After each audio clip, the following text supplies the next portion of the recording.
ఇప్పుడు గడ్డము మీసాలు లేకుండా వచ్చి కనీసం ఆ బొట్టు కూడా లేకపోతే మిమ్మల్ని నవీన్ అనేవాళ్ళు ఉండకపోవు కదా? నదీమ్ అనేవాళ్ళు, నదీమే అనేవాళ్ళు. కానీ నిజంగా చాలా కన్ఫ్యూజన్ కూడా అవుతారు చాలా మంది కూడా. ఇక్కడ పోతుంటే నా బొట్టు చూసి ఒక ఆయన ఆపేవాడు అడుగుతున్నాడు, నువ్వు మీరు హిందూ ముస్లిమా కరెక్ట్ అయిపోయి నాకు అంటాడు. అంటే లేదు బాసు నేను హిందూ అని చెప్పిన, అంటే బొట్టు పెట్టుకున్నావు కదా అని అడిగారు 2-3 సార్లు. ఇట్లా చిన్న కన్ఫ్యూజన్ అవుతుంది. కానీ ఏదైనా ఇల్లులో కూడా కొంచెం బాగానే ఉందని చాలా మంది అంటారు మేడం. అప్రిషియేషన్స్ వస్తున్నాయి, కానీ గుర్తుపడతలేరు నన్ను. గడ్డం అంటే చాలా మంది ఆగిపోతున్నారు. మిమ్మల్ని ఎక్కడో చూసినామన్నారు. మళ్ళీ ఇంకో కొత్త పేరు పెట్టాలి కదా మళ్ళీ మీకు, అంటే చిన్నప్పటి నుంచి అన్ని బోల్డ్ పేర్లు మార్కుంటూ వచ్చినాయి కాబట్టి. ఇప్పుడు ఏం పెడతారు మేడం? మీసాలు నవీనా? మీసాలు కాదు, మీసాలు లేవు కదా. మీసాలు లేని నవీన్ అంతే కదా, ఇంకోటి మారాలి. జుట్టు నవీన్, గడ్డం నవీన్, మీసాలు నవీన్. ఇప్పుడు బా అన్ని వచ్చినాయి, అన్ని వచ్చేసినాయి మీకు. ఇంకేం రావద్దు లేదు, ఆర్టిస్ట్ అనే వాళ్ళకి అదే కదా కావాల్సింది. డిఫరెంట్ రోల్స్ కావాలి, గెటప్లు కావాలి, అన్ని ఉంటాయి కదా. నిజంగా మేడం, అంటే నేను ఎప్పుడు అదే రొటీన్ అయిపోయింది. నన్ను నేను చూసుకుంటుంటా మీసాలు గడ్డం ఇదంతా. నాకు కూడా అనిపిస్తుంది చాలా రోజుల నుంచి తీస్తే పరిస్థితి ఘోరంగా ఉంటుంది. అంటే తీసుకోరు వేషాలు, పడతాయలేవా నాకు తెలియదు, గ్యారంటీ లేదు. అట్లీస్ట్ ఈ గడ్డ మీద నడుస్తున్న ఏదైనా ఈవెంట్ మెయిన్ ఏంటంటే నా బతుకుతున్నా అంటే ఇవాళ రేపు ఆ జబర్దస్త్ వల్ల వచ్చిన ఈవెంట్స్ వల్లనే బతుకుతున్నా. మళ్ళీ ఆ ఈవెంట్లు కూడా విలువరేమో అని ఒక భయం నాకు అట్లా అని. కానీ ఏదైనా కానీ ఇది కొంచెం మంచిగా ఉంది మేడం, డిఫరెంట్ లుక్ ఉంది. సినిమాలో కూడా నన్ను చూస్తే భయపడతారు. దేవుని వల్ల హిట్ కావాలి సినిమా, అయితే హిట్ అయితేనే పేరు వస్తుంది, లేకుంటే రాదు. అవును అవును. ఇప్పుడు మనం జబర్దస్త్ గురించి మాట్లాడుకున్నప్పుడు, జబర్దస్త్ అనగానే ఒక 100లాది మంది కామెడియన్స్ని ఇండస్ట్రీకి అందించారు. అట్లా మీరు కూడా ఇండస్ట్రీకి వచ్చిండ్రు, ఎంతమంది వచ్చిండ్రు, బిగ్ బాస్లు అనేవి ఉన్నాయి, బోల్డ్ అన్ని వచ్చినాయి కదా. మీ నెక్స్ట్ టార్గెట్ ఏందనుకుంటున్నారు? చాలా వరకు బిగ్ బాస్లో పోదాం అనుకున్న వాళ్ళకి they wanted to have some sensation, ఏదో ఒకటి ఉంటే అట్లా పోతారు అనేది ఉందా మీకు కూడా? ఏమో నా దగ్గర సెన్సేషన్ లేదు కాబట్టి నన్ను ఇంకా వెలుస్తలేరేమో అనిపిస్తుంది. వాళ్ళు ఏం చేద్దామని అదే బయట నేరాలు ఘోరాలు చేసి లోపల కూర్చున్నట్టు ఉంటుంది. అది వద్దు, పిలిస్తే చేయడానికి మనం ఉన్నాం మేడం. నేను యాక్చువల్ నాకు ఇష్టమే మేడం, ఇప్పుడు కాదు కానీ నేను బిగ్ బాస్ అనేది హిందీ నుంచి చూస్తాను మేడం. మా ఇంట్లో అంతా ఎక్కువ స్టార్టింగ్ నుంచి హిందీ ఛానల్స్ ఎక్కువ చూస్తాం మేము. ఫస్ట్ అర్షద్ వార్సీ ఉన్నాడు, ఇప్పుడు అదే మున్నాబాయ్ ఎంబీబీఎస్, అతను ఫస్ట్ బిగ్ బాస్కి. అతని తర్వాత అమితాబ్ బచ్చన్ గారు అనుకుంటాను, నాకు కొంచెం డౌట్ ఉంది. అమితాబ్ బచ్చన్ గారు, తర్వాత సల్మాన్ ఖాన్, ఇవన్నీ ఎపిసోడ్లు చూసాం మేము హిందీలో మేము ఎప్పుడో. ఇప్పుడు మన దగ్గర వస్తుంది 7 ఎపిసోడ్స్ తెలుగు చూసాం మనం ఈ మధ్యకాలం. నాకు అప్పటి నుంచి కూడా ఉంటుండే పోతే బాగుంటుంది, కానీ వాళ్ళు పిలుస్తారో విలువ తెలియదు. కానీ వాళ్ళు ఏమనుకుంటే ముసలాడు అనుకోని పిలుస్తలేరేమో నాకు అనిపించింది. అట్లా ఎక్స్పెరిమెంట్స్ అనేవి తమిళ్లో బాగా చేసిండ్రు కదా, చాలా పెద్దవాళ్ళని ఏజ్డ్ వాళ్ళని కూడా తీసుకున్నారు కదా. అట్లా అంటే మన వాళ్ళు కూడా తీసుకుంటే బాగుంటుంది, వీళ్ళు కూడా చూడాలి, కొన్ని తమిళ్ చూడాలి. మరి అదే కంపెనీ కదా. అదే కదా, డిఫరెంట్ అన్ని అందరూ యంగ్స్టర్స్ ఇన్ఫ్లుయెన్షియర్స్ వాళ్ళే ఎందుకు కదా మేడం. ఎప్పటిదాకా అయితే ఇప్పుడు మీరు ఇంటర్వ్యూకి పిలిచారు నన్ను, నేనేం మాట్లాడతాను, నాకు కొంచెం నర్వస్నెస్ ఉంది. ఎందుకంటే మంచి ఛానల్ మనది, ఐ డ్రీమ్లో చాలా పెద్ద వాళ్ళని ఇంటర్వ్యూలు చేస్తారు, చాలా గొప్ప వాళ్ళని చేస్తుంటారు. మీరు అడిగే క్వశ్చన్స్ అందరిలాగా ఉండవు, ఒక మంచి పద్ధతి గల ఛానల్. నాకు భయం అవుతుంది, నేను 1.5 year అయింది ఇంటర్వ్యూస్ చేసి, కొంచెం నర్వస్నెస్ తోటి వచ్చి కూర్చున్నా. మీకు కూడా ఉంటుంది, నవీన్ ఏం మాట్లాడుతుండొచ్చు అని తెలియదు. ఇంకోటి చెప్పనా, నేను ఇప్పటిదాకా నేను ఒక్క ఎపిసోడ్ చూడలేదు జబర్దస్త్. మరి అట్లాంటప్పుడు నేను నవీన్తో ఏం మాట్లాడతానే నాకు కూడా ఉంటుంది కదా. ఏం మాట్లాడతాం, అరగంట మాట్లాడుకోవాలంటే ఏముంటుంది అందులో, అంతేగా మేడం. సో అది ఒకటి సామెత ఉంటుంది, don't judge by seeing book ఏదో అంటారు.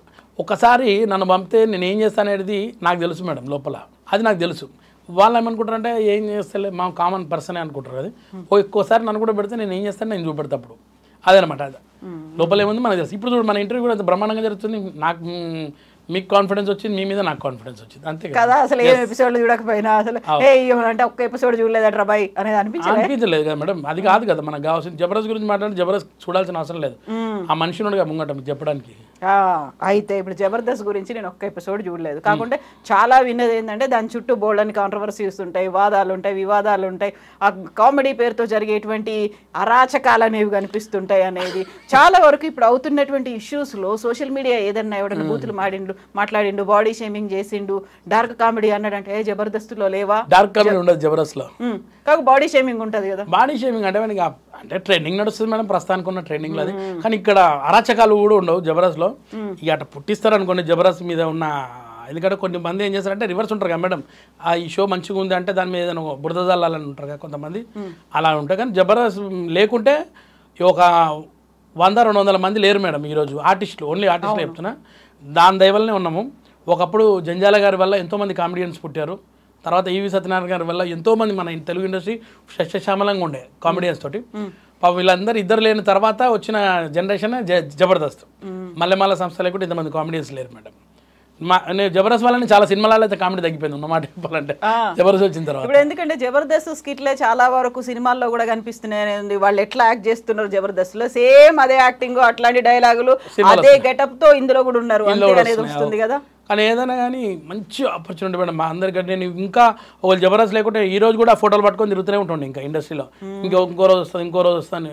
కానీ జబర్దస్త్ వల్ల మాకు దేవుడి వల్ల మంచి పేరైతే వచ్చింది మేడం నాకు. కానీ చాలా మంది అంటే నేను గొప్ప ఏం కాదు, నేను 3rd ప్లేస్లో ఉండొచ్చు జబర్దస్త్లో, 1st 2nd ప్లేస్లో చాలా మంచి వాళ్ళు ఉంటారు. అట్లయినా కానీ ఈ రోజు నాకు ఇంటర్వ్యూ దగ్గర పిలిచారంటే గ్రేటే కదా మేడం. ఇప్పుడు డార్క్ కామెడీ పేరుతో జరుగుతుంది. డార్క్ కామెడీ అంటే మీకు అర్థం కావట్లేదు రా బై, డార్క్ కామెడీ అంటే ఇది అనుకుంటూ లేటెస్ట్గా వచ్చి ప్రణీత్ హనుమంతు ఇష్యూ మనం చూసినాం, లేటెస్ట్గా జరిగింది, చివరికి అరెస్ట్ అయినప్పటికీ కూడా. డార్క్ కామెడీ అంటే దాన్ని ఒక ఈ జనరేషన్ జెన్జెడ్ వాళ్ళు వాడుతున్నది, మనలాంటి వాళ్ళకి అది అర్థం కాదు అనేది మన మీద ముద్రున్నప్పటికీ ఎదుటివాడు ఎంత హర్ట్ అవుతున్నాడు, ఎంత అఫెండ్ అవుతున్నాడు, ఇవన్నీ ఆలోచించకుండా చేస్తున్నారు కదా.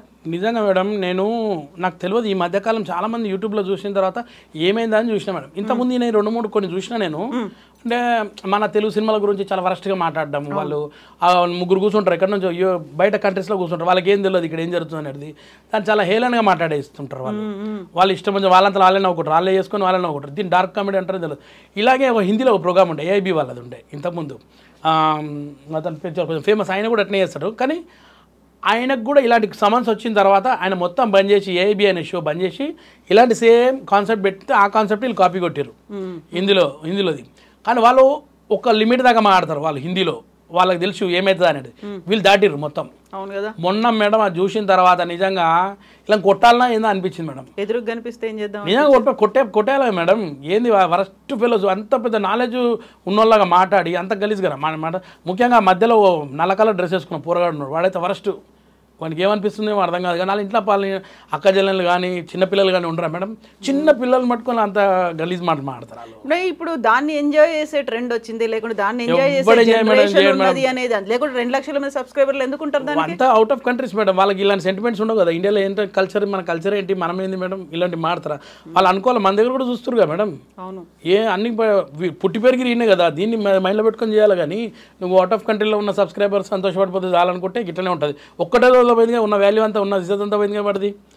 వాడు ఎన్నో ఇంకా వాడికి సినిమాలో చేసిండు, మన తెలుగు సినిమాలను తిడతారు వీళ్ళకే ఇస్తారు వేషాలు కూడా, ఎవరైతే తిడతారో వాళ్ళకే ఇస్తారు. ఈ స్ట్రగ్లర్స్కి పట్టించుకోరు ఎవరు కూడా. ట్రెండింగ్లో కదా మేడం వాళ్ళంతా. అదే